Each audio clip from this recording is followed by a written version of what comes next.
مومنو، شیطان کے قدموں پر نہ چلنا، اور جو شخص شیطان کے قدموں پر چلے گا تو شیطان تو بے حیائی کی باتیں اور برے کام ہی بتائے گا۔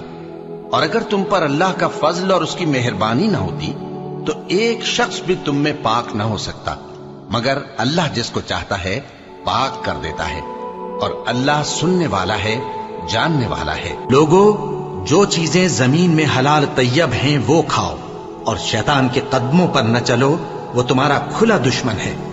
وہ تو تم کو برائی اور بے حیائی ہی کے کام کرنے کو کہتا ہے۔ شیطان تمہیں تنگ دستی کا خوف دلاتا اور بے حیائی کے کام کرنے کو کہتا ہے، اور اللہ تم سے اپنی بخشش اور رحمت کا وعدہ کرتا ہے، اور اللہ کشائش والا ہے، سب کچھ جاننے والا ہے۔ اور وہ کہ جب کوئی کھلا گناہ یا اپنے حق میں کوئی اور برائی کر بیٹھتے ہیں تو اللہ کو یاد کرتے اور اپنے گناہوں کی بخشش مانگتے ہیں، اور اللہ کے سوا گناہ بخش بھی کون سکتا ہے، اور جان بوجھ کر اپنے افعال پر اڑے نہیں رہتے۔ ایسے ہی لوگوں کا صلہ ان کے پروردگار کی طرف سے بخشش اور باغ ہیں جن کے نیچے نہریں بہ رہی ہیں، اور وہ ان میں ہمیشہ بستے رہیں گے، اور اچھے کام کرنے والوں کا بدلہ بہت اچھا ہے۔ مسلمانوں، تمہاری عورتوں میں جو بدکاری کا ارتکاب کر بیٹھیں ان پر اپنے لوگوں میں سے 4 شخصوں کی شہادت لو۔ اگر وہ ان کی بدکاری کی گواہی دیں تو ان عورتوں کو گھروں میں بند رکھو یہاں تک کہ موت ان کا کام تمام کر دے، یا اللہ ان کے لیے کوئی اور سبیل پیدا کرے۔ اور جو 2 مرد تم میں سے بدکاری کریں تو ان کو ایذا دو، پھر اگر وہ توبہ کر لیں اور نیکوکار ہو جائیں تو ان کا پیچھا چھوڑ دو۔ بے شک اللہ توبہ قبول کرنے والا ہے، مہربان ہے۔ اللہ انہی لوگوں کی توبہ قبول فرماتا ہے جو نادانی سے بری حرکت کر بیٹھتے ہیں پھر جلد توبہ کر لیتی ہیں۔ بس ایسے لوگوں پر اللہ توجہ کرتا ہے، اور وہ سب کچھ جاننے والا ہے، حکمت والا ہے۔ اور ایسے لوگوں کی توبہ قبول نہیں ہوتی جو ساری عمر برے کام کرتے رہیں، یہاں تک کہ جب ان میں سے کسی کی موت آ موجود ہو تو اس وقت کہنے لگے کہ اب میں توبہ کرتا ہوں۔ اور نہ ان کی توبہ قبول ہوتی ہے جو کفر کی حالت میں مریں۔ ایسے لوگوں کے لیے ہم نے دردناک عذاب تیار کر رکھا ہے۔ مومنو، تم کو جائز نہیں کہ زبردستی عورتوں کے وارث بن جاؤ، اور دیکھنا اس نیت سے کہ جو کچھ تم نے ان کو دیا ہے اس میں سے کچھ لے لو، انہیں گھروں میں مت روک رکھنا۔ ہاں، اگر وہ کھلے طور پر بدکاری کی مرتکب ہوں تو اور بات ہے، اور ان کے ساتھ اچھی طرح سے رہو سہو۔ پھر اگر وہ تم کو ناپسند ہوں تو عجب نہیں کہ تم کسی چیز کو ناپسند کرو، اور اللہ اس میں بہت سی بھلائی پیدا کر دے۔ اور جن عورتوں سے تمہارے باپ دادا نے نکاح کیا ہو ان سے نکاح نہ کرنا، مگر جاہلیت میں جو ہو چکا سو ہو چکا۔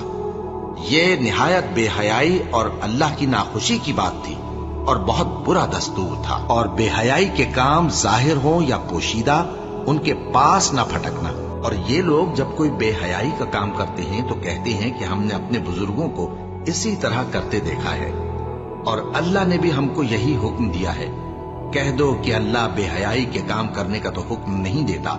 کیا تم اللہ کی نسبت ایسی بات کہتے ہو جس کا تمہیں علم نہیں؟ کہہ دو کہ میرے پروردگار نے تو بے حیائی کی باتوں کو ظاہر ہوں یا پوشیدہ، اور گناہ کو اور ناحق زیادتی کرنے کو حرام کیا ہے، اور اس کو بھی کہ تم کسی کو اللہ کا شریک بناؤ جس کی اس نے کوئی سند نازل نہیں کی، اور اس کو بھی کہ اللہ کے بارے میں ایسی باتیں کہو جن کا تمہیں کچھ علم نہیں۔ اور اسی طرح جب ہم نے لوط کو پیغمبر بنا کر بھیجا تو اس وقت انہوں نے اپنی قوم سے کہا کہ تم ایسی بے حیائی کا کام کیوں کرتے ہو کہ تم سے پہلے اہل عالم میں سے کسی نے اس طرح کا کام نہیں کیا، یعنی خواہش نفسانی پورا کرنے کے لیے عورتوں کو چھوڑ کر مردوں کے پاس آتے ہو۔ حقیقت یہ ہے کہ تم لوگ حد سے نکل جانے والے ہو۔ اور ان لوگوں سے اس کا جواب کچھ نہ بن پڑا، اور بولے تو یہ بولے کہ ان لوگوں یعنی لوط اور اس کے گھر والوں کو اپنے گاؤں سے نکال دو کہ یہ لوگ پاک بننا چاہتے ہیں۔ تو ہم نے ان کو اور ان کے گھر والوں کو بچا لیا، مگر ان کی بیوی نہ بچی کہ وہ پیچھے رہنے والوں میں ہو گئی، اور ہم نے ان پر پتھروں کی بارش برسائی۔ سو دیکھ لو کہ گناہگاروں کا کیسا انجام ہوا۔ اللہ انصاف اور احسان کرنے اور رشتہ داروں کو خرچ سے مدد دینے کا حکم دیتا ہے، اور بے حیائی اور نامعقول کاموں سے اور سرکشی سے منع کرتا ہے، اور تمہیں نصیحت کرتا ہے تاکہ تم یاد رکھو۔ اور جب اللہ سے عہد کرو تو اس کو پورا کرو، اور جب پکی قسمیں کھاؤ تو ان کو مت توڑو، کہ تم اللہ کو اپنا ضامن مقرر کر چکے ہو، اور جو کچھ تم کرتے ہو اللہ اس کو جانتا ہے، اور زنا کے پاس بھی نہ جانا کہ وہ بے حیائی ہے اور بری راہ ہے۔ اور لوط کا قصہ یاد کرو جب ان کو ہم نے حکمت و نبوت اور علم بخشا اور اس بستی سے جہاں کے لوگ گندے کام کیا کرتے تھے بچا نکالا۔ بے شک وہ برے اور بد کردار لوگ تھے، اور انہیں اپنی رحمت میں داخل کیا، کچھ شک نہیں کہ وہ نیک کرداروں میں تھے۔ جو لوگ اس بات کو پسند کرتے ہیں کہ مومنوں میں بے حیائی یعنی تہمت بدکاری کی خبر پھیلے، ان کو دنیا اور آخرت میں دکھ دینے والا عذاب ہوگا، اور اللہ جانتا ہے اور تم نہیں جانتے۔ اور اگر تم پر اللہ کا فضل اور اس کی رحمت نہ ہوتی تو کیا کچھ نہ ہوتا، مگر وہ کریم ہے، اور یہ کہ اللہ نہایت مہربان ہے، رحیم ہے۔ مومنوں، شیطان کے قدموں پر نہ چلنا، اور جو شخص شیطان کے قدموں پر چلے گا تو شیطان تو بے حیائی کی باتیں اور برے کام ہی بتائے گا۔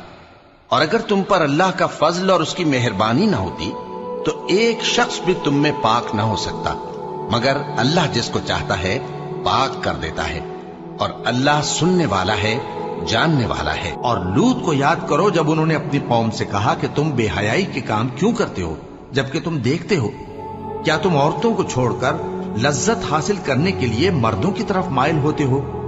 حقیقت یہ ہے کہ تم احمق لوگ ہو۔ تو ان کی قوم کے لوگ بولے تو یہ بولے، اور اس کے سوا ان کا کچھ جواب نہ تھا کہ لوط کے گھر والوں کو اپنے شہر سے نکال دو، یہ لوگ پاک بننا چاہتے ہیں۔ تو ہم نے ان کو اور ان کے گھر والوں کو نجات دی، مگر ان کی بیوی کہ اس کی نسبت ہم نے مقرر کر رکھا تھا کہ وہ پیچھے رہنے والوں میں ہوگی۔ اور ہم نے ان پر مے برسایا، سو جو مے ان لوگوں پر برسا جن کو متنبع کر دیا گیا تھا برا تھا۔ اور لوط کو یاد کرو جب انہوں نے اپنی قوم سے کہا کہ تم عجب بے حیائی کے مرتکب ہوتے ہو، تم سے پہلے اہل عالم میں سے کسی نے ایسا کام نہیں کیا۔ کیا تم مردوں کی طرف مائل ہوتے اور راہزنی کرتے ہو اور اپنی مجلسوں میں ناپسندیدہ کام کرتے ہو؟ تو ان کی قوم کے لوگ جواب میں بولے تو یہ بولے کہ اگر تم سچے ہو تو ہم پر عذاب لے آؤ۔ لوط نے کہا کہ اے میرے پروردگار، ان مفسد لوگوں کے مقابلے میں مجھے نصرت عنایت فرما۔ اور جب ہمارے فرشتے ابراہیم کے پاس خوشی کی خبر لے کر آئے تو کہنے لگے کہ ہم اس بستی کے لوگوں کو ہلاک کر دینے والے ہیں کہ یہاں کے رہنے والے نافرمان ہیں۔ ابراہیم نے کہا کہ اس میں تو لوط بھی ہیں۔ وہ کہنے لگے کہ جو لوگ یہاں رہتے ہیں ہمیں سب معلوم ہے، ہم ان کو اور ان کے گھر والوں کو بچا لیں گے بجز ان کی بیوی کے کہ وہ پیچھے رہنے والوں میں ہوگی۔ اور جب ہمارے فرشتے لوط کے پاس آئے تو وہ ان کی وجہ سے ناخوش اور تنگ دل ہوئے۔ فرشتوں نے کہا کچھ خوف نہ کیجیے اور نہ رنج کیجیے، ہم آپ کو اور آپ کے گھر والوں کو بچا لیں گے، مگر آپ کی بیوی کے پیچھے رہنے والوں میں ہوگی۔ ہم اس بستی کے رہنے والوں پر اس سبب سے کہ یہ بد کرداری کرتے رہے ہیں آسمان سے عذاب نازل کرنے والے ہیں، اور ہم نے سمجھنے والے لوگوں کے لیے اس بستی کی ایک کھلی نشانی چھوڑ دی۔ اے نبی، یہ کتاب جو تمہاری طرف وحی کی گئی ہے اس کو پڑھا کرو اور نماز کے پابند رہو، کچھ شک نہیں کہ نماز بے حیائی اور بری باتوں سے روکتی ہے، اور اللہ کا ذکر سب سے بڑا ہے، اور جو کچھ تم کرتے ہو اللہ اسے جانتا ہے۔ لوگوں، جو مال و متاع تم کو دیا گیا ہے وہ دنیا کی زندگی کا ناپائیدار فائدہ ہے، اور جو کچھ اللہ کے ہاں ہے وہ بہتر اور باقی رہنے والا ہے، یعنی ان لوگوں کے لیے جو ایمان لائے اور اپنے پروردگار پر بھروسہ رکھتے ہیں، اور جو بڑے بڑے گناہوں اور بے حیائی کے کاموں سے پرہیز کرتے ہیں، اور جب غصہ آتا ہے تو معاف کر دیتے ہیں، اور جو اپنے پروردگار کا فرمان قبول کرتے ہیں اور نماز پڑھتے ہیں اور اپنے کام آپس کے مشورے سے کرتے ہیں، اور جو مال ہم نے ان کو عطا فرمایا ہے اس میں سے خرچ کرتی ہیں، اور جو ایسے ہیں کہ جب ان پر ظلم و زیادتی ہو تو مناسب طریقے سے بدلہ بھی لیتے ہیں، جو صغیرہ گناہوں کے سوا بڑے بڑے گناہوں اور بے حیائی کی باتوں سے اجتناب کرتے ہیں، بے شک تمہارا پروردگار بڑی بخشش والا ہے، وہ تم کو خوب جانتا ہے۔ جب اس نے تم کو مٹی سے پیدا کیا اور جب تم اپنی ماؤں کے پیٹ میں بچے تھے تو اپنے آپ کو پاک صاف نہ جتاؤ، جو پرہیزگار ہے وہ اس سے خوب واقف ہے۔ اور میں اپنے آپ کو پاک صاف نہیں کہتا، کیونکہ نفس امارہ انسان کو برائی ہی سکھاتا رہتا ہے، مگر یہ کہ میرا پروردگار رحم فرمائے، بے شک میرا پروردگار بخشنے والا ہے، مہربان ہے۔